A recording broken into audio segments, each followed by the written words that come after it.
खुलुमबाय लोगोफोर नोंथांमोन बयखौबो नैबे आंनि टिडि प्रडाक्शनाव नोंथांमोनखौ आङो गिबियावनो बरायनानै लाग्रोनाय जाबाय। दिनैहाय आङो बबेयावहाय थांनो नागिरदों नोंथांमोना आंनि भिडिअखौ जोबजासिम नायलांबाय थादो आरो आङो भिडिअखौबो न'निफ्राय लाबोनाय जायासै थेवब्लाबो नोंथांमोना नायलांबाय थादो आरो आंनि भिडिअखौ।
आं लामाफोरखौ समायना नुनायखाय आङो लामानि सिनारिफोरखौल' देखायनाय जाबाय, एसेबांबो प्लेट बुखिबाय थायासै आङो।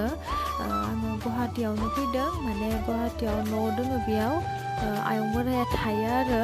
ओमफ्राय जोङो दा आयं बोराइखौहाय बे गुवाहाटीयावनो जोङो नायनो होननानै फैदों आरो। ओमफ्राय आयं बोरायाबो हारसिं थायो नालाय, ओमफ्राय जोंहा आयं बुरैयाबो रुंसारि जालांबाय।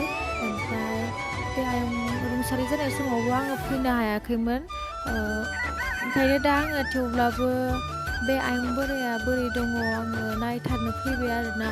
बहुद माने गोसोखांदों, बहुद दुखु मोनदों। आयं बोराइखौबो गोसोखांनानै फारसेथिं आयं बुरैखौबो गोसोखाङो आरो।